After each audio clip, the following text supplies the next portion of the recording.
name of Allah Almighty, the most gracious, the most merciful, respected students, you're warm welcome in our online academy, the ESL Academy of Linguistic and Literature. Our contact number is 0305 6319464. Subscribe, like our channel, the ESL Academy. Respected students, आज हम discuss करेंगे सीमस हीनी की poem tall and man. इसमें कोई rhyming scheme नहीं है, ये 3 parts पर कंसिस्ट करती है। इसके 3 पार्ट्स हैं। पहले पार्ट्स में वो आपको बताएगा कि टॉल एंड मैन की हिस्ट्री क्या है, टॉल एंड मैन कहाँ डिस्कवर हुआ और during discovery tall and man की क्या पोजीशन थी। मीन टू से कि आपको हिस्ट्री का नॉलेज देगा। दूसरे पार्ट में बताएगा कि आयरलैंड के लोग भी तो सफ़र कर रहे हैं, आयरलैंड ऑक्युपाइड है, आयरलैंड के लोग अपनी जानें निछावर कर रहे हैं ताकि वो फ्रीडम हासिल कर सकें। उनके फ्रीडम फाइटर फ्रीडम हासिल करने के लिए आने वाले लोगों के लिए अपनी जानें निछावर कर रहे हैं। रोमन कैथोलिक और प्रोटेस्टेंट की फाइट बताएगा, आपको बताएगा कैसे 4 भाइयों को घसीटा गया और उनको कत्ल किया गया। उसको कनेक्ट करेगा, जो सफरिंग टॉल एंड मैन से वो देखता है उसको कनेक्ट कर देता है किन के साथ, आयरलैंड पीपल के साथ। आखिर में वो शो करेगा sympathy for both the people. ये 3 पार्ट्स हैं जिनको हम डिस्कस करेंगे। टॉल एंड मैन की हिस्ट्री यूँ है कि 1950 में आयरलैंड का एक डेनमार्क का एक इलाका है जुटलैंड।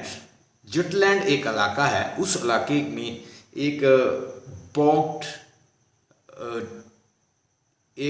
बॉडी डिस्कवर हुआ।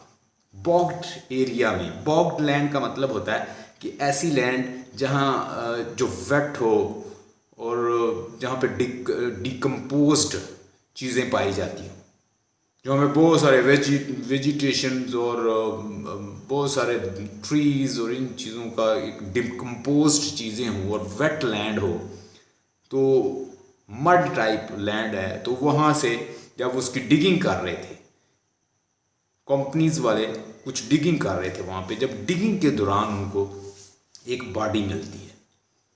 उस बॉडी को वो देखते हैं तो वो बॉडी आज के किसी इंसान की नहीं थी, बड़ी एंशियंट बॉडी थी। जब उसके ऊपर रिसर्च की गई तो वो बॉडी 2.5 ईयर पुरानी थी, यानी ऑलमोस्ट 2,500 साल पुरानी थी। ये बहुत पुरानी थी। अब इतनी पुरानी बॉडी में जब उन्होंने मज़ीद उसके एक्सरे किए, उस पर रिसर्च की, तो उन्हें पता चलता है कि उसके गले में एक रॉप है, वो बंधी हुई है, और उसके साथ साथ उसके सर पे एक हैट है, एक कैप है, और बिल्कुल न्यूड है वो। मज़ीद उसके ऊपर रिसर्च की गई तो उसके पेट के अंदर कुछ सीड्स थे जो उसे खिलाए गए थे, वो भी अभी वैसे ही थे। जहाँ वो उसकी बॉडी डिकम्पोज्ड होने के लिए छोड़ दी गई थी, या जहाँ पे उसको वहाँ पे उसको ज़िंदा दरगोर किया गया था कि ताकि ज़मीन जो है वो फर्टिलाइज हो जाए। तो जब उन्होंने मज़ीद उस पर रिसर्च की तो फिर वो, चूँकि बहुत सारे ऐसे केसेस मिले हैं जिनको इसीलिए ज़मीनों में एंशियंट टाइम पर, जब एंशियंट यानी पुराना वक्त था, तो लोग क्या करते थे, ज़मीन को फर्टिलाइज़ करने के लिए, उसको ज़रखेज़ करने के लिए बाज़ औक़ात औरतों को वहाँ पे भेज देते या ज़िंदा दरगोर कर देते, या फिर क्या करते, मेल्स को कर देते। तो वहाँ पे वो कहते थे कि एक गॉडेस थी, फीमेल गॉडेस थी, और उसके लिए उसको ज़मीन को फर्टिलाइज़ करने के लिए यहाँ पे उसने एक सेक्सुअल इमेजरी भी यूज़ की है कि वो एक ब्राइड ग्रूम की शक्ल में उस गॉडेस के पास जाता है और वो उसके साथ मेट करता है ताकि ये ज़मीन जो है ज़रखेज़ हो जाए। ये उसकी हिस्ट्री बताता है। उसके बाद वो बताएगा ये जो सफरिंग है, ये उसकी जो कुर्बानी है वो रायगा नहीं जाएगी, चूँकि उसने अपनी लाइफ को सेक्रीफाई किया है ताकि आने वाले लोग जो हैं वो ज़रखेज़ ज़मीन हासिल करें, गल्ला उगाए ज़मीन, लोग उससे इस्तिफ़ादा हासिल करें। चूँकि उसने खुद को कुर्बान किया है तो टॉल एंड मैन ये सोचता है कि उसकी कुर्बानी रायगा नहीं जाएगी। और थर्ड स्टैंजा में वो कनेक्ट करता है, वो सिंपथी शो करता है कि आयरलैंड के लोग भी तो सफ़र कर रहे हैं। वहाँ पे भी वो बताता है कि किस तरह 4 लोगों को रोमन कैथोलिक थे उनको कैसे प्रोटेस्टेंट जो थे उन्होंने मारा था। प्रोटेस्टेंट चूंकि ज़्यादा थे तादाद में और वो रोमन कैथोलिक लोगों को मार रहे थे, जिनका सेक्ट रोमन था वो उनको मार रहे थे। वो ग्रुप के ग्रुप आते और वो उनको मारना शुरू कर देते। इसी तरह 4 लोगों को वो पकड़ के कैसे रेलवे में वो उसमें धकेलते हैं और किस तरह उनको पुल करते हैं, अल्टीमेटली उनके टीथ जो हैं अलहदा हो जाती हैं। ये सारी वो सिचुएशन बताता है, वो कनेक्ट करता है, इमेजेस यूज़ करता है। तो सीमस हीनी ने अपनी एक बुक लिखी है रीड्रेस ऑफ पोइट्री। रीड्रेस ऑफ पोइट्री में उसने बताया है कि पोइट्री जो है वो ना तो मदर ऑफ ईवल है। पोइट्री जो है प्रोपेगेंडिस्ट नहीं होना चाहिए एक पोइट को हैकलर नहीं होना चाहिए। पोइट्री अजीम है। पोइट्री को उसने रीडिफाइन किया, रीड्रेस किया, लेकिन वो साथ ये भी बताता है अगर आपके कंट्री पे कब्जा किया हुआ तो then you can defend your country, तो आप आवाज़ बन सकते हैं उनकी। लेकिन वो कहता है फिर भी पोइट्री को इस तरह किया जाए कि पोइट्री में सिंबल्स यूज़ की जाएं, इमेजेस यूज़ की जाएं, मिथ मेकिंग टेक्निक यूज़ की जाए। जैसे इसने वो 4 ब्रदर का एक रेफरेंस यूज़ कर दिया है, लेकिन आप उसे मज़ीद जब क्रिटिक्स ने इसको पढ़ा तो उसके अंदर से निकाला कि he has used it for his country Ireland. ये पोएम जो है रिप्रेजेंट करती है आयरलैंड की वॉइस को। तो ये इसके अंदर 3 जो सेक्शन है उनको हम देखते हैं। हमारा poet Seamus Heaney, he was born in Ireland countryside area. 1939 Ireland countryside यानी एक विलेज में पैदा हुआ। 2013 में सीमस हीनी की डेथ होती है। जब सीमस हीनी की डेथ हुई तो इसे मीडिया पर, CNN पर और जितने भी बड़े बड़े चैनल्स हैं उन्होंने बड़े अच्छे से उसकी डेथ को प्रोपोगेट किया। और इसने चूँकि ये अच्छा पोइट था, मॉडर्न कंटेम्प्रेरी पोइट था, तो इसने बड़ा एक नाम भी हासिल किया था। आयरिश पोइट था। रॉबर्ट लॉवेल ने इसको ऐसे इसकी तारीफ़ की। He said, Robert Lowell said that he is the most important Irish poet since Yeats. इसके अलावा बहुत सारे दूसरे राइटर ने भी इसको एडमायर किया। इसने T.S. एलियट अवार्ड जीता और इसके अलावा दीगर काफ़ी अवार्ड्स इसने जीते हैं। He was a modern poet. He used pre-modern word in his poetry और वो रिलेटेड है इसके अपने इलाके के लोगों की लाइफ, उनकी एक्टिविटी, वो नेचुरल वर्ड, नेचुरल लैंड, उनकी वो डिगिंग से रिलेटेड पोइट्री है इसकी पोइट्री कॉन्स्टेबल कॉल है। इसकी पोइट्री आपको मिलेगी खेतों में कोई काम कर रहा है, कोई डिगिंग कर रहा है, कोई नेचुरल ऑब्जेक्ट को डिस्कस कर रहा है, वो जो इसके जो लोग हैं जो वर्क कर रहे हैं, जो इसका कंट्री साइड एरिया है, उनकी इमेजेस यूज़ करेगा, उनकी नेचुरल ऑब्जेक्ट्स को यूज़ करेगा, आपको बताएगा। आप इसकी पोइट्री में ये चीज़ें आम देखेंगे। हमने जो प्रीवियसली इसकी जो पोइट्री पढ़ी है, जो पीछे कल हमने पोएम पढ़ी है, तो उसमें भी हमने देखा वो विलेजेस की जो सेटिंग है, जो कंट्री साइड एरिया की सेटिंग है, जो नेचुरल ऑब्जेक्ट्स हैं या जो नेचुरल चीज़ें हैं वो उसमें वो शामिल करता है। और वो उसका स्टाइल है एक उसके माइंड में जैसे वर्ड्सवर्थ के एक दुनिया थी, इसके माइंड में भी एक अपनी कंट्री साइड की दुनिया है। टाउन जहाँ वो विलेज में रहता था वो सारे उसने एक्सपीरियंस किए हैं। कल हमने जैसे पर्सनल हेलिकॉन को पढ़ा। सीमस हीनी इन्फ्लुएंस थे टेड ह्यूज से। इसकी पोइट्री में रिफ्लेक्शन नजर आती है टेड ह्यूज की। सीमस हीनी ग्रेट एक्सटेंट अगर देखा जाए तो इसकी पोइट्री जो है टेड ह्यूज से मुमासलत रखती है। सीमस हीनी सम टाइम हमें वर्ड्सवर्थ जैसा लगता है।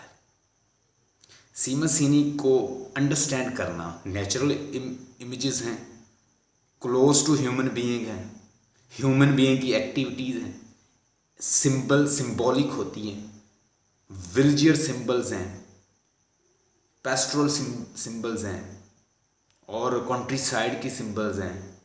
तो इसलिए इसको पढ़ना समझना आसान लगता है। देखिएगा पेज नंबर है मेरे पास इधर 58 आपके पास पता नहीं कौन सा है, फाइनली इसको ओपन कर लीजिए। हेडिंग इस पोएम की जो हेडिंग है the Tollens man, Tollens man. आप PDF काइंडली ओपन करें, आपको पहले ही आई होती है, आप उसको ओपन किया करें, आप ग्रुप में जाएं, उस PDF को ओपन करें, उस PDF के अंदर ही ये पोएम है, ओपन कर लें उसको।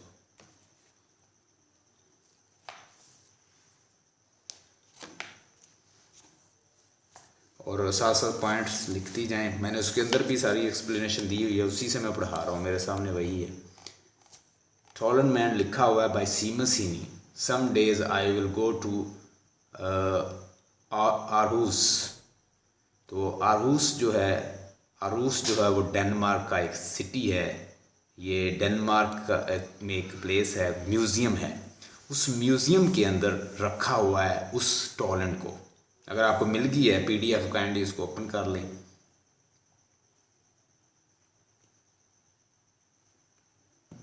Yes, open. Complete text. The Tollens man. Tollens man मैंने बताया कि 1950 में डिस्कवर्ड हुआ था, और ये इसकी हिस्ट्री भी मैंने बता दी है। ये एक जेटलैंड इलाका है, जेटलैंड डेनमार्क में इलाका है, जो कि बॉग एरिया है। बॉग एरिया वेटलैंड एरिया, ऐसा एरिया जहाँ पे इस तरह की डिकम्पोज्ड चीज़ें जो हैं वो बहुत आम है। वेजिटेबल, प्लांट्स, इन चीज़ों की बहुत ज़्यादा डिकम्पोजिशन है, तो वहाँ पे डिकम्पोज्ड चीज़ें बहुत ज़्यादा हैं, वेजिटेबल्स, प्लांट्स और इस तरह के। तो वहाँ से ये निकला। जब इसको देखा उन्होंने कहा ये तो आज का कोई इंसान नहीं है। उसके गले में एक रस्सी थी और उसके सर पे कैप थी और टोटल न्यूड था। उन्होंने मज़ीद सर्च की, उसके पेट के अंदर देखा तो उसके अंदर वो ऐसे कैप्सूल टाइप बड़े बड़े ग्रेन्स थे, जैसे कोई उसे दाने वगैरह खिलाए गए हैं ताकि ये उसको ऐसे न्यूड डाला जाए तो गॉडेस जो है वो खुश हो जाए, वो इसके साथ मेट करे, उसके बाद फर्टिलाइज हो जाए, जैसे ह्यूमन बीइंग उनकी मेट होता है ह्यूमन बीइंग का। तो वैसे ही दिखाया गया, एक सेक्सुअल इमेजरी भी यूज़ की है उसने। समडे, देखिएगा मैं पहले इसकी रीडिंग करता हूँ। Someday I will go to the Aarhus. Aarhus जो है, आरूस एक म्यूज़ियम है, कहाँ, डेनमार्क के अंदर। तो उसने एक बुक पढ़ी थी, उसके अंदर ये सारी डिटेल पढ़ी थी। तो कहता है मेरी विश है कि मैं वहाँ जाके उस टॉलेंट मैन को देखूँ, मैं वहाँ जाऊँ और उस टॉलेंट मैन को देखूं कि वो क्या है, उसने कैसे अपनी जान को कुर्बान किया। मैं उस सेंटली फिगर को देखूं, उसको कनेक्ट कर देता है, ये तो कोई होली इंसान है, ये तो कोई सेंट है जिसने अपनी जान फिदा की और लोगों के लिए फर्टिलाइज किया लैंड को। To see his feet, feet का मतलब feet brown head. Feet brown head का मतलब लिख लें decaying plants found under the ground. यानी ऐसा, पीट का मतलब होता है कि कोई चीज़ जो वैसे यहाँ पे तो कोयला टाइप यूज़ हुआ है, जब कोई चीज़ नीचे पड़ी होती है तो वो कोयले जैसी बन जाती है, जब उसको निकाला जाता है तो वो ब्लैक होता है टोटली। यानी वो लैंड ऐसी थी जहाँ पे वो बच गया, अदरवाइज इंसान का बॉडी जो है वो तो एक साल में या 6 माह में बिल्कुल वो डिकम्पोज होके गल सड़ जाता है। तो वो कहता है कि यहाँ पे जो पीट ब्राउन हेड है उसका, कोयले जैसा जो उसका हेड है, तो मैं कहता है देखूं the mild port of his eyelet. हल्का खोल, माइल्ड का मतलब लिख लें, माइल्ड पोर्ट का मतलब लिखे खोल, आईलेट उसके, his eyelets, his pointed skin cap, और उसकी पॉइंटेड स्किन कैप, ये सारा कुछ वो बता रहा है। मजीद मैं बाद में लाइन टू लाइन करूँगा। In the flat country nearby where they dug him out, his last gruel winter seed. ये dug him out, ये आइसोनेंस है, याद रखें। आइसोनेंस का मतलब आपको पता है, जब वावल साउंड किसी में कंटिन्यूसली आती है तो उसे हम कहते हैं आइसोनेंस साउंड। ग्रूवल का मतलब लिख लें रीजनरेशन, ये एक सिंबल है। ग्रूवल का मतलब लिख लें कोई चीज़ जब पक जाती है तो उसको कहते हैं gruel of winter seed. His last gruel of winter seed caked in his stomach, cake का मतलब होता है जैसे हम कुक नहीं करते, पकाते हैं किसी, कि वो जो उसके पेट के अंदर सीड थे वो पके हुए थे, जो उसको सीड खिलाए गए थे वो पक गए थे, वो उसके पेट के अंदर पक गए थे। हिज लास्ट ग्रूवल विंटर सीड, ये भी एक इमेजरी है, इसको कह ले रीजनरेशन की इमेजरी है। ये द लास्ट ग्रूवल जो है इसका मतलब होता है रीजनरेशन लगा लें, कुक लगा लें, किसी चीज़ का पकना। और विंटर सीड, विंटर के जो सीड्स थे जो उसके पेट के अंदर थे, केक्ड इन हिज स्टोमिक, उसके स्टोमिक के अंदर पके हुए थे, कुकड हो गए थे। Naked except for the cap, यानी उसके सर के ऊपर एक कैप थी और उसके अलावा उसका पूरा बॉडी जो था वो नेक्ड था। इसकी पिक्चर भी है, वो मैं आपको सेंड कर दूंगा, शायद इसके ऊपर है, ये जो मैंने अभी सेंड किया आपको, इसके अंदर उसकी पिक्चर भी मैंने बना के आपको सेंड की हुई है। टॉलर्ड मैन लिखा हुआ है और उसके सर पे कैप है, गले में एक रस्सी है और बिल्कुल वो न्यूड जो है वो लेटा हुआ है। तो ऐसे ही उन्हें मिलता है, उसे उठा के फिर उसके ऊपर रिसर्च करते हैं। Naked except for the cap, उसकी कैप के अलावा जो उसने शार्प, जो उसकी पॉइंटेड स्किन, जो उसकी कैप है, उस कैप के अलावा सारा बॉडी न्यूड है। और उसे डेफिनेटली जब उसका न्यूड बॉडी और उसके अंदर पेट में वो दाने देखते हैं, ग्रेन्स देखते हैं, तो वो उससे अंदाज़ा साइंटिस्ट ये करते हैं कि भाई इसे इसलिए यहाँ पे फेंका गया है। लोगों का सुपरस्टिशियस बिलीव था कि अगर हम इसे फेंकेंगे ज़मीन जो है वो क्या हो जाएगी, फर्टिलाइज्ड हो जाएगी, तो यहाँ पे ज़्यादा गला उगाएगी ज़मीन। तो कहता है ये तो कुर्बानी दे गया, ये तो कोई सेंट था, इसने तो लोगों का सोचा और ये सोच रहा होगा कि मेरी कुर्बानी से कि लोग जो हैं वो खुशहाल हो जाएंगे। तो कहते हैं आयरलैंड के लोग भी तो बेचारे अपनी जानें फिदा कर रहे हैं कि आने वाले लोग जो हैं, जैसे हम कश्मीर की बात करते हैं, कश्मीर में जो अपनी जान देता है वो ये सोचता है कि हमारे आने वाले लोग जो हैं वो मेरी कुर्बानी से खुशहाल हो जाएंगे, मेरी शहादत से आने वाले लोग जो हैं वो खुशहाल हो जाएंगे। उसने अपने आयरलैंड के फ्रीडम फाइटर को, आयरलैंड के लोग जो फ्रीडम मूवमेंट जो चला रहे थे, जो लड़ रहे थे, जो वहाँ पे सफरिंग कर रहे थे, वो कहता है कि ये शायद अपनी जानें ये भी इसीलिए दे रहे हैं कि उनके आने वाले लोग खुशहाल हो जाएंगे। तो इसका और टॉलर्ड मैन का जो मामला है वो बिल्कुल उसको कनेक्ट कर देता है। देखिए पोएट की इमेजिनेशन कैसी है, पोएट का स्टाइल कैसा है कि पोएट एक टॉलर्ड मैन को देखता है या उसकी स्टोरी पढ़ता है तो उस टॉलर्ड मैन की, वो जो एंशिएंट मैन है, उसको कनेक्ट कर देता है प्रेजेंट सिचुएशन की, प्रेजेंट यानी पास्ट को कनेक्ट करता है प्रेजेंट सिचुएशन के साथ। Naked except for the cap, noose का मतलब लिखें नेक रोप, जो गले में रस्सी डाली हुई है उसे कहते हैं फंदा या गले में रस्सी। नूज एंड गिर्डल होता है जो कमर बंद होता है, जो बेल्ट होता है, जो हम बेल्ट नहीं डालते पैंट के साथ, उसको कहते हैं गिर्डल। आई will stand a long time, और कहता है मैं वहाँ, अब यहाँ पे इसको अंडरलाइन कर ली बड़ी ज़बरदस्त है, जब कहता है मैंने उसको देखा तो मैं वहाँ पे खड़ा हो, लॉन्ग टाइम यानी काफ़ी टाइम यानी लंबे वक्त के लिए, काफ़ी देर के लिए।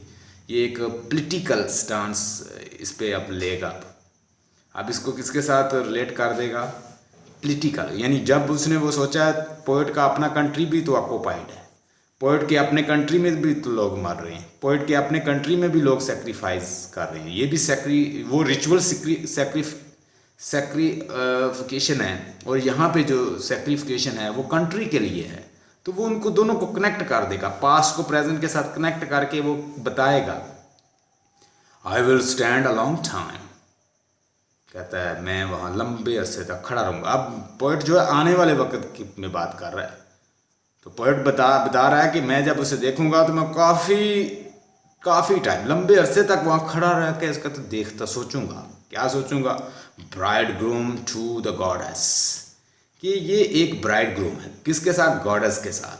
जैसे वो अपनी जानें निशावर कर रहे हैं, वो मौत को गले लगा रहे हैं और वो मौत के गले जा मिलते हैं, उसके साथ मेट करते हैं, तो बिल्कुल इसी तरह क्या कर रहे हैं, इसी तरह कहता है ब्राइड ग्रूम जो है वो दुल्हा जो है, मैं कहता है उस दूल्हे को देखूंगा टू द गॉडेस, जो गॉडेस के लिए दुल्हा बना है, अपनी जान निछावर की है उस गॉडेस के लिए, गॉडेस उसके साथ मेट करेगी और ज़मीन को फर्टिलाइज करेगी। इसी तरह हमारे जो फ्रीडम फाइटर हैं ये अपनी जानें दे रहे हैं ताकि आयरलैंड जो है वो फर्टिलाइज हो जाए, वो इंडिपेंडेंस हासिल कर ले, आने वाले लोग जो हैं खुशहाल हो जाएं, एंजॉय करें।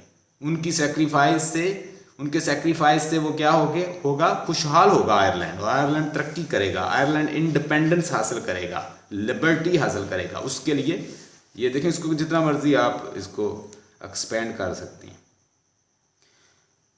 शी टाइटन होता है किसी को पकड़ना जोर से, she tightened her torc on him, वो उसे, टोर का मतलब लिखें तोड़ना, ब्रेक करना, वो उसे बड़े कहता है जोर से गले लगाती है, टोर्न ऑन हिम, और उसके ऊपर उसको ब्रेक कर देती है। ब्रेक करेगी क्या, उसके साथ मेट करेगी, मिलेगी और उसको ब्रेक करेगी और फर्टिलाइज करेगी।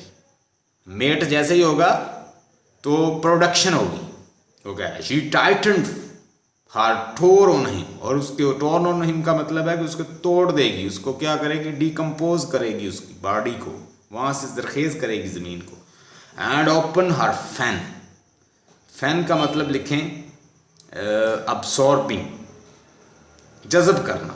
And open her fan, fan का मतलब बॉग भी होता है, बॉग का मतलब वेटलैंड भी होता है, गीली ज़मीन, मूर भी कहते हैं इसको, मूर भी कहते हैं, बॉग भी कहते हैं, गीली लैंड, बॉग लैंड, या ऐसी ज़मीन जो जज़ब कर लेती है।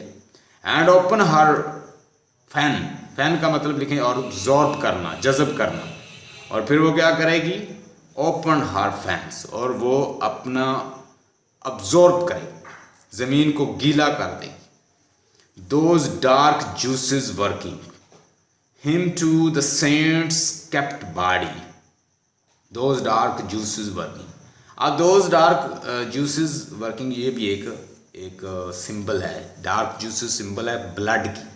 ये कहता है ब्लड, ये बहता हुआ खून, जूस जो उसके अंदर से निकलेगा, जो वो बॉग लैंड बनाएगी, जो वो वेट लैंड क्रिएट करेगी, या वो जो गॉडेस है वो बनाएगी, वो क्या करेगा, वो क्या करेगा, him to be saint kept body, तो वो एक सेंट की बॉडी है।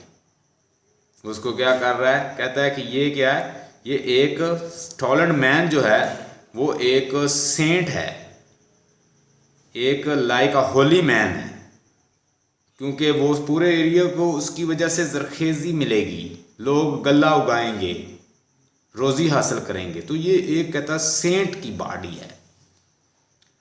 Since then the body is like some holy man, holy man है, और made the whole marsh area fertilize, सारा जो अनफर्टिलाइज्ड एरिया उसको फर्टिलाइज कर दे उसकी बॉडी। आगे कहता है ट्रोव, ट्रोव का मतलब लिखें ट्रेयर, खजाना, trove of the turf cutters, turf cutters होते हैं लकड़ियां काटने वाले। कहता है ये एक खजाना है, टर्फ कटर लिख लें, डिगर लिख लें, खोदने वाले, लकड़ियां काटने वाले, वहाँ पे जो डिगर थे जो खोद रहे थे इसको, वर्कड माशी एरिया। कहता है कि trove of the turf cutters honeycombs working, ये कहता है कि ये जो सारा कुछ ये जो मिला है, ये जो उनको टॉलर्ड मैन मिला है, टॉलर्ड मैन बेसिकली उनके लिए ख़जाना है, टर्फ कटर्स के लिए, डिगर के लिए, खोदने वालों के लिए, ये उनके लिए ख़जाना है। और उसके बाद कहता है ये जस्ट कहता है हनी कॉम है, Honey com workings now his ten face, ये एक हनी कॉम्स की तरह, हनी कॉम्स का मतलब लिखें जैसे वो मक्खियों का छत्ता होता है और वो जैसे वर्क करती हैं, बिल्कुल ऐसे ही कहता है। The place is so dug out the many places look like a honeycombs, कहता है जिस प्लेस को उन्होंने डिग आउट किया है वो ऐसे बन गई है कि जैसे कोई हनी कॉम होता है। नाउ हिज स्टेन्ड फेस, अब कहता है जो टॉलर्ड मैन का फेस है वो क्या है, रिपोजेज एट आरुस, आरुस अब उसको किस में रख लिया गया है, कहता है उसे आरुस में जो एक म्यूज़ियम है वहाँ पे इसको रख लिया गया है और इसे एक प्राइज, एक रैलिक के लिए, एक पुरानी याद के लिए इस्तेमाल किया जाता है। आई कुड रिस्क ब्लास्फेमी, कहता है ये मुझे कहीं मेरे ऊपर कोई ब्लास्फेमी का कोई दाग ना लग जाए, कि मुझे कोई मेरे ऊपर कोई फतवा ना लग जाए, या मैं कहता है बहुत खौफज़दा हूँ कि मुझे कोई रिलीजियस कोड की वजह से मुझ पे ब्लास्फेमी का कोई दावा ना कर दे। आई कुड रिस्क ब्लास्फेमी, मैं कहता है रिलीजियस क्रिश्चियन कोड जो है उसके ख़िलाफ़ शायद बात कर रहा हूँ। कंसक्रेट द कॉल्ड्रंस, कंसक्रेट द कॉल्ड्रंस, कॉल्ड्रंस का मतलब लिखें, कॉल्ड्रन का मतलब होता है बॉयलर्स, बॉल किसी चीज़ को बालने वाला जो तो कोई प्लेस है। Cauldron box our holy grounds and praise him to make germinate, germinate का मतलब होता है रीबर्थ। यहाँ पे वो बात कर रहा है कि टॉलन मैन जो है, टॉलन मैन जो है वो बॉग कॉल्ड्रन है, यानी वो ऐसी जगह है कि जैसे कोई बॉग कॉल्ड्रन, बॉग का मतलब होता है विटी लैंड, वेटलैंड, ऐसी लैंड जहाँ पे डिकम्पोज्ड बॉडीज़ पड़ी हुई हैं, चाहे वो किसी वेजिटेबल की है, किसी प्लांट की है, किसी जानवर की है या इंसान की है। और कहता है आई प्रे कि जो सैक्रिफाइस हैं वो किसी डेड बॉडी की, कहता है कि सैक्रिफाइस है, या किसी चीज़ की भी सैक्रिफाइस है, वो लेबर की सैक्रिफाइस है, वो न्यू ब्लेसिंग लाएगी।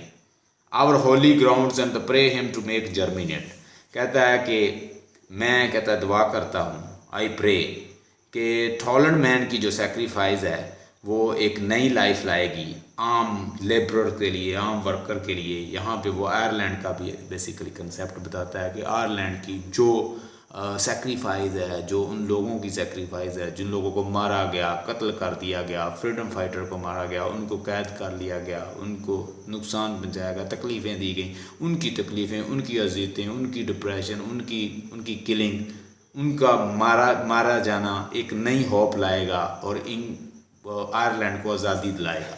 यहाँ पे वो एक बात करता है एलेगरी में, the scattered ambushed, the scattered ambushed flesh of the laborers, stockinged corpses laid out of the farm yards।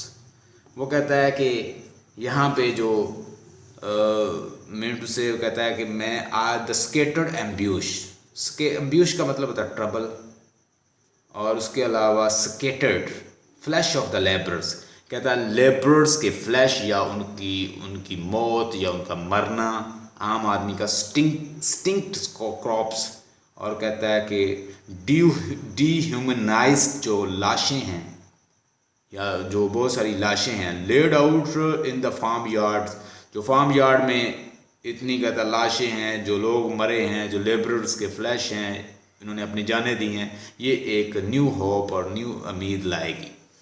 Tell skins and teeth, कहता है कि उनकी स्टोरी भी बताओ। कहता है tell skin and teeth flecking the sleepers of the 4 young brother trailed for the miles along the lives, कि उन 4 कहता है भाइयों की भी, आयरलैंड के जो 4 भाई थे उनको ड्रैग किया गया माइल्स तक और फिर उनको कुचला गया, और हत्ता के क्या हुआ कि उनकी जो स्किन थी बेयर टू टीथ, उनके टीथ जो थे वो अलहदा हो गए उनके बॉडी से। कि 4 लोगों की स्टोरी भी यहाँ पे बतानी चाहिए कि उन लोगों की, उन 4 भाइयों की, जिन भाइयों को कुचला गया, जिनको रेलवे ट्रैक में कहता है इस तरह उनकी स्किन्स जो है उनके टीथ से अलहदा कर दी गई, उनकी स्टोरी भी basically telling about the Ireland के कोई 4 भाई थे, उनको रोमन जो प्रोटेस्टेंट थे ना सेक्ट्स, उन्होंने पकड़ने के बाद उनको घसीटते रहे, मारते रहे और अल्टीमेटली उनको क्रश किया, इवन कि उनके टीथ जो हैं अलहदा हो गए। तो ये वहाँ पे उनकी स्टोरी भी बताता है। तीसरे पार्ट में मैंने बताया कि वो बताएगा, सिंपैथी शो करेगा। किसके साथ सिंपैथी शो करेगा? हॉलैंड मैन के साथ भी जुल्म हुआ और आयरलैंड के लोगों के साथ भी जुल्म।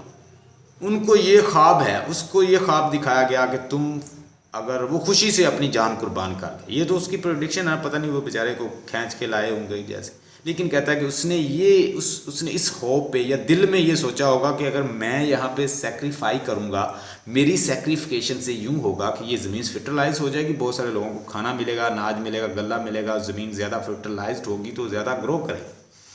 वो तो इस होप पे मारा गया, या उसने अपनी जान इसलिए दे दी। और यहाँ पे जो आयरलैंड के जो लोग हैं ये भी इसलिए अपनी जानें दे रहे हैं, वो लड़ रहे हैं, और जो सेक्ट्स हैं एक दूसरे से लड़ रहे हैं, जैसे रोमन कैथोलिक और प्रोटेस्टेंट जो हैं एक दूसरे से लड़ रहे हैं, और जो आयरलैंड के लोग हैं वो इसलिए लड़ रहे हैं ताकि उनका कल जो है वो बेहतर होगा। आप उनका पास जो है वो तो जैसा भी गुजरा है उनका फ्यूचर ठीक हो जाए। Something of his sad freedoms as he rode the tumbrels। tumbrel का मतलब लिखें काट, जिसके ऊपर सफ़र किया जाता है। as he rode the tumbrels, कहता है कि something of his sad freedoms। मैं कहता है ये भी इमेजिन करता हूँ, कहता है हॉलैंड मैन को जब काट पे बिठाकर आल्टर कुर्बानगाह की तरफ कहता लाया गया होगा। should come to me driving saying the names। तो कहता है कुछ, कहता है some other names of the brave man who belongs to the same names. कहता है कि जब उसको एक बग्गी पे बिठा के या काट पे, टुम्ब्रल का मतलब होता है काट, कोई छकड़ा, जब कहता है, मैं कहता है ये भी इमेजिन कर रहा हूँ कि जब उसको कहता है कि किसी काट पे बिठा के, किसी छकड़े पे बिठा के लाया गया होगा, तो फिर उसके बाद कहता होगा, मुझे कहता है लाया गया तो मुझे कहता है और भी कुछ नाम जो हैं वो याद आ रहे हैं। Should come to me driving saying the names, कहता है मुझे कुछ और नाम भी कहता है याद आ रहे हैं। हु बिलोंग टू प्लेस, कहता है जो के ताल्लुक़ रखते हैं, like the Tollunds, Grauballe, Nebelgards, watching the pointing hands. कहता है ये जो है ये मुझे नाम याद को ये मेरे माइंड में आ रहे हैं। Such people are loved by everybody irrespective. कहता है ये जो लोग हैं जैसे ग्रेबली है, नेबल गार्ड्स है, और उसके बाद टॉलैंड है, वॉचिंग द पॉइंटिंग हैंड, ये लोग जो हैं जब उसको कहता है छकड़े पे बिठा के, वो जो टॉलैंड मैन है उसको इन इलाकों की तरफ, कहता है इन लोगों की तरफ, या ये लोग जो देख रहे थे टॉलैंड, ग्रेबली और नेबल गार्ड्स, वॉचिंग पॉइंटिंग हैड, तो ये लोग उनकी तरफ, उसकी तरफ कहता है ऐसे हाथ कर रहे होंगे। ऑफ कंट्री पीपल्स, यानी उस इलाके के लोग उसकी तरफ ऐसे हाथ कर रहे होंगे और उसको उसे प्यार कर रहे होंगे। Such people are loved by everyone, ये लोग जो हैं वो कहता है कि प्यार करते हैं हर किसी से, ना किसी लैंग्वेज, कोई जगह या इस चीज़ के अलावा। Not knowing their tongues out there in Jutland, वो कहता है कि जटलैंड की जो लैंग्वेज है उस लैंग्वेज को भी नहीं जानते।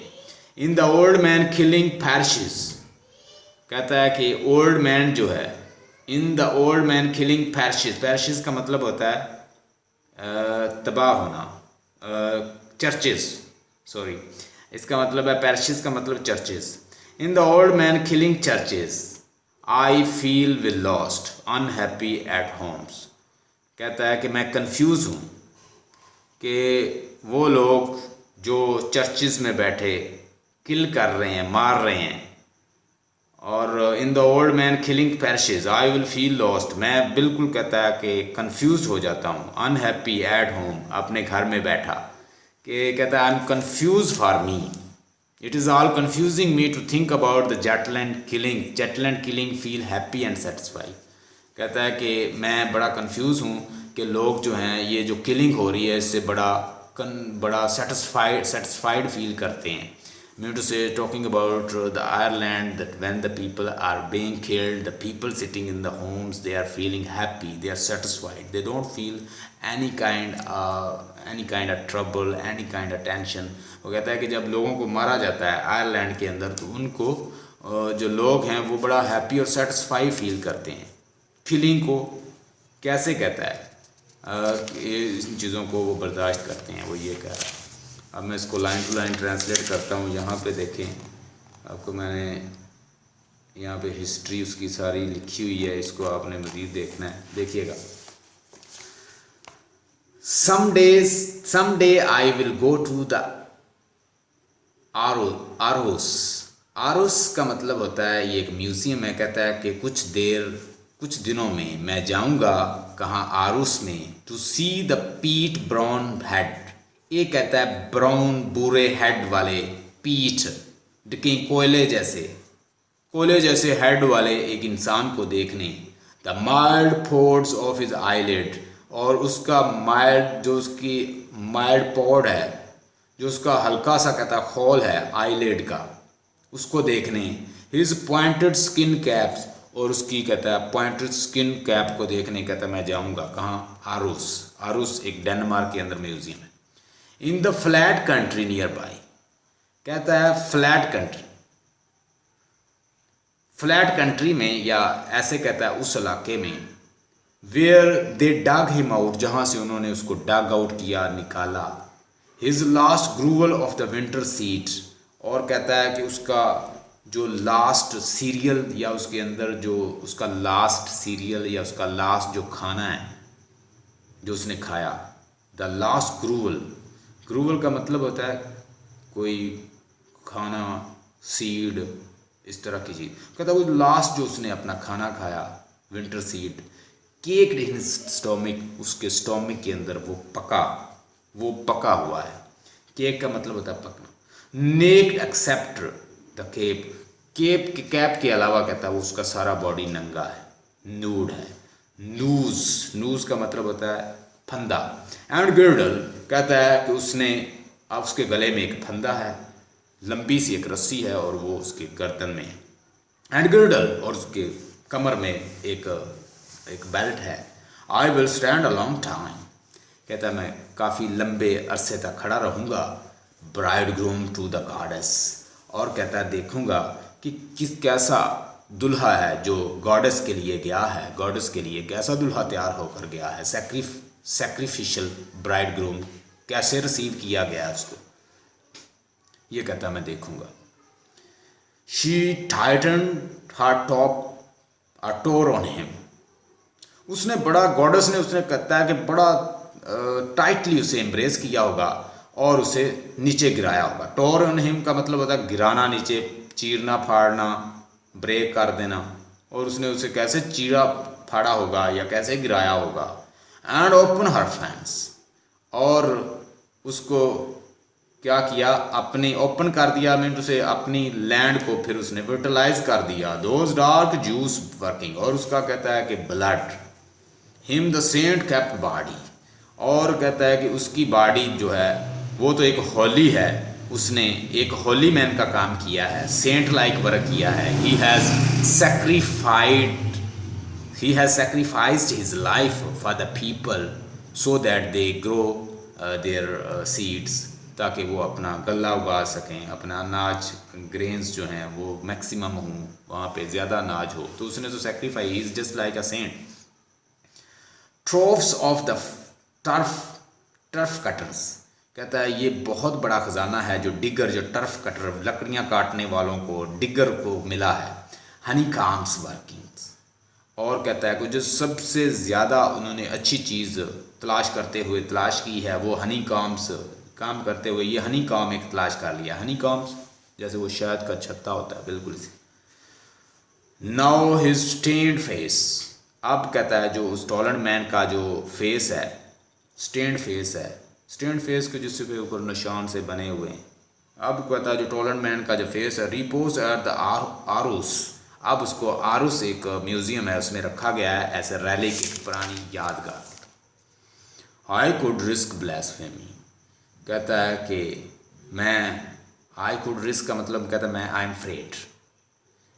फ्रेड, कहता है ये पूरी लाइन का तर्जुमा ये है कि शायद मैं, कहता है कि क्रिश्चियन जो है रिलीजन उसके ख़िलाफ़ बात कर रहा हूँ, कि मैं क्रिश्चियन कोड के ख़िलाफ़ बात कर रहा हूँ।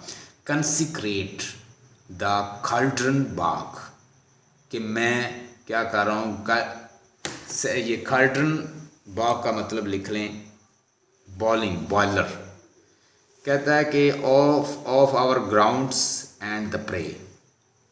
कहता है टॉलन मैन जो है, I call the dread pagans Tollund man saint. मैं कहता है कि बॉग होली प्लेस कहूँगा इसको। द खाल्ड्रन बॉग का मतलब कि वो जो बॉइलिंग बॉग है या जहाँ पे उसकी बॉडी डिकम्पोज हुई है, मैं उस जगह को बड़ा होली कहूँगा। Our holy ground and pray, ये बड़ी होली जगह है और मैं वहाँ दुआ करूँगा। हिम टू मेक जर्मिनेट, कि उसकी वजह से जर्मिनेट हो, रीबर्थ मिले, ज़्यादा ब्लेसिंग मिले।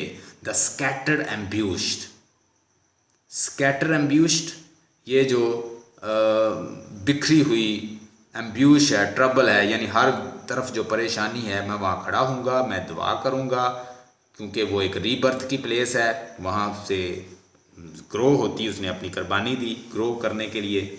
तो कहता है द स्कैटर्ड एम्ब्यूश, मैं कहता है दुआ करूँगा कि सब कुछ जितने भी प्रॉब्लम्स हैं, फ्लैश ऑफ लेबरर्स जो हैं परेशान हैं, स्टॉकिंग कॉप्सेस होता है लाशें, और कहता है जो लोगों की डेड्स हैं, बॉडीज़ जो हैं, laid out in the farmyards, जो कहता है कि बॉगलैंड में जितने भी लेबरर्स हैं, जितने लोग डेड हैं, जितने परेशान हैं, वो सारे जो हैं वो इसकी वजह से ब्लेस्ड हों, उनको कामयाबी हासिल हो। मैं ये दुआ करूँगा वहाँ पे। Tell tell skins and teeth the flakings the sleepers, उन चार लोगों की भी कहता है आप टेल बताएं, कहानी बताएं। ऑफ द 4 यंग ब्रदर, 4 नौजवान भाइयों की। And trailed for the miles along the lines, जिनको खींचा गया रेलवे ट्रैक तक जिनको खींचा गया और उनके टीथ तक बाहर निकल आए। ये आयरलैंड से वो बात कर रहा है। Something of his sad freedoms, something as he rode to the tumbrels should come to me driving saying the names. कहता है कि when I imagine the Tollund man, जब कहता है मैं इमेजिन करता हूँ, सोचता हूँ टॉलन मैन के बारे में। एज ही रोड टू टम्बरल, जब उसे कॉट पर, छकड़े पर बैठाकर ले जाया जा रहा था, यानी carried on the cot to altars to earn his sad freedoms. जब उसे कहता है कि एक कॉट पर बैठा के ले जाया जा रहा था, किसकी तरफ? आल्टर, कुर्बान गाह की तरफ। Should come to me driving saying the names, तो मुझे कहता है ये नाम भी याद आते हैं। ये उसी के साथ ना और दूसरे लोग भी हैं जिनको ऐसे डिग किया गया है। Tollund, Grauballe, Nebelgards, watching the pointing hands, वो कहता है कि इसको देख रहे होंगे और इसके ऊपर पॉइंट कर रहे होंगे। और कंट्री पीपल, उसके लोग, उसके यानी इलाके के लोग। नॉट नोइंग देयर टंग्स, शायद वो कहता है ज़बान नहीं जानते होंगे उनकी। Out there in Jutland, in the old man killing parishes, I will feel lost unhappy at home. कहता है कि ये जो जेटलैंड के लोग हैं, जेटलैंड जो वो इलाका है, कहता है कि इसके लोग, मैं बड़ा कहता कन्फ्यूज़ हूँ। जब लोगों को मारा जाता है तो ये लोग कितने हैप्पी और सेटिस्फाई फील करते हैं वाइल देयर किलिंग, जब वो उनकी किलिंग हो रही है, जब वो उनकी डेथ हो रही है। How people feel satisfaction the killing and happy while people are killed. यहाँ पे पैराडॉक्स उसने यूज़ की है। तो अगर आपके पास करंट के नोट्स हैं, यहाँ पे यही एक पोएम है पेज नंबर 249 पे, इसको काइंडली निकाल लें, इसको हम पढ़ लेते हैं। इसी की क्रिटिकल एप्रिसिएशन है, बड़ा प्रोमिनेंट, बड़ा मशहूर है ये। How does Tollens man describe the anxiety of the हैनी एज एन आयरिश पोएट? 2013 में क्वेश्चन आया। 249 पेज है, सीमस हीनी 249. Henny's metaphors are sensuously alive, discussed with reference to the personal helicons and taller man. 2010 में आया हुआ है. Critically examine one of the following poem by the Seamus Heaney. 2004 में आया हुआ है. A constable called the Tolland Man. अब हम देखते हैं Tolland Man, बड़ा मशहूर इसका क्वेश्चन बनता है। पेज नंबर 249 काइंडली आ जाए, मुझे बता दें, फिर मैं यहाँ से स्टार्ट करता हूँ। ये जो चीज़ हमने पढ़ी है, ये इसके अंदर उसकी क्रिटिकल एप्रिसिएशन है।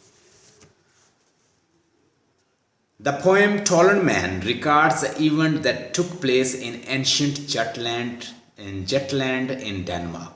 जटलैंड डेनमार्क का एक इलाका है और उसमें जो रिकॉर्ड हुआ एंशियंट, उसमें क्या हुआ, and also in a modern time in Ireland, यानी ये चीज़, ये स्टोरी जो है वो उसको साथ साथ चलाता है। आयरलैंड में जो कुछ हो रहा है और जो कुछ वहाँ पे टॉलैंड मैन के साथ हुआ। These event have similarity of the purpose because the people of these places have sacrificed their lives for their motherland. इनको कहता है ये जो इवेंट है इनमें सिमिलैरिटी है, क्योंकि वो उसने अपने आप को, उसने अपनी लैंड को सेक्रीफाई करने के लिए जान दी थी और यहाँ पे लोग अपनी मदरलैंड के लिए जान दे रहे हैं। या दूसरे लफ्ज़ों में हम कश्मीर के लोगों के साथ कंपेयर कर लेते हैं। एंशिएंट मैन को इसलिए डाला गया था कि वो ज़मीन वो डिकम्पोज होगा और वहाँ से जो उसकी बॉडी है वो एक सबब बनेगी ज़मीन को ज़रखेज़ करने। ये तो एक नेचुरल चीज़ है ना कि जहाँ पे ह्यूमन फ्लैश या आप कोई चीज़ फेंक दें तो वो डिकम्पोज होता है, वहाँ से कोई गैसेस वगैरह निकलती हैं, थोड़े से जो प्लांट्स वगैरह हैं वो ज़्यादा होते हैं, एक जैसे खाद का काम करता है। तो बिल्कुल इसी तरह लोग तो ये समझते थे कि जहाँ इंसान का फ्लैश या खून बहेगा तो ह्यूमन अगर वहाँ पे फ्लैश या बॉडी होगा तो वो ज़मीन ज़्यादा ज़रखेज़ हो जाएगी, ज़्यादा फर्टिलाइज्ड हो जाएगी। तो उन्होंने कहा कि यहाँ पे कोई गॉडेस रहती है, उस गॉडेस को हम अगर यहाँ पे दुल्हा बना कर देंगे, वो उसके साथ मेट करेगी और ज़मीन को फर्टिलाइज कर देगी। प्रोडक्शन का अमल जो है वो फास्ट होगा। फिर these event have a similarity purpose because of the motherland. The bogmans 249 current page पर मिल गए तो काइंडली बता दें। कहता है द बॉग का मतलब फिर लिख लें, बॉगमैन है कि विटी लैंड कह लें, विट लैंड कह लें, ऐसी लैंड जहाँ डिकम्पोज्ड, जहाँ पे ऑब्जेक्ट्स पड़े हुए हैं, जहाँ पे ह्यूमन पड़े हैं, जहाँ पे एनिमल्स पड़े हैं, जहाँ पे प्लांट्स हैं, जहाँ पे वेजिटेबल्स गली सड़ी पड़ी हैं, उसको कहते हैं बॉग लैंड। ऐसी ज़मीन जो मड जैसी है। The bogmans were killed to please the goddess of the earth for the fertility, whereas the Irish peoples lost their life for their motherland. The poet compares ancient ritual होते हैं जो पुराने उनके कस्टम रिवाज हैं, ancient ritual of throwing the people in the bogs ऐसी ज़मीन जिसको आपने डिकम्पोज करना है, जिसको आपने ज़रखेज़ करना है, और वो बॉग लैंड है और उस लैंड में आप बंदे को किसी को बहा देंगे, मार के वहाँ फेंकेंगे तो वो ब्लड शेड से ज़मीन जो है ज़्यादा गला उगाएगी, ज़्यादा ज़रखेज़ हो जाएगी पूरे इलाके की। उनका ये बिलीव था।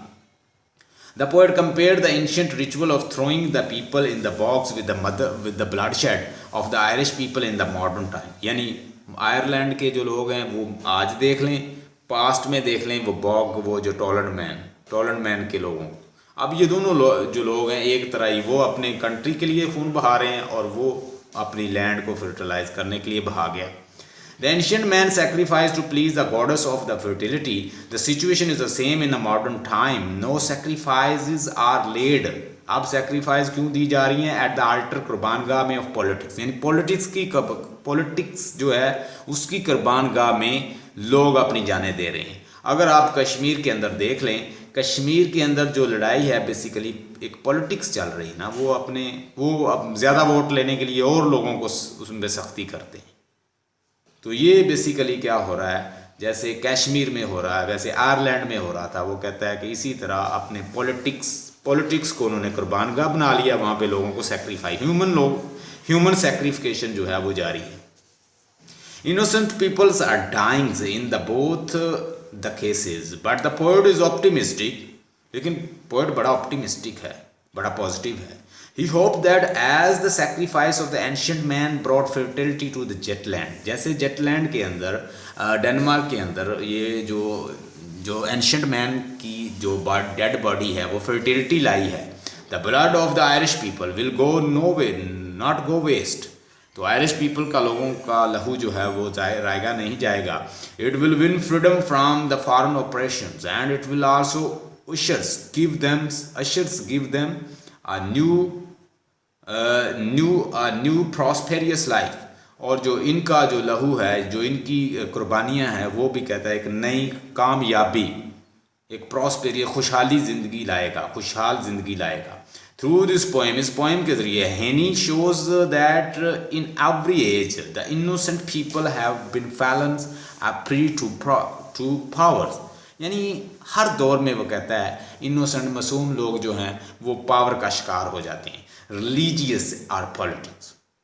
कश्मीर के लोगों को मैं फिर कहूँगा, पैलेस्टीन के लोगों के बारे में मैं फिर बात करूँगा कि वो बेचारे किन चीज़ों की उनको मार पड़ रही है, पावर मार रही है। जिसकी पावर है, माइट इज़ राइट वाला काम वहाँ पे है।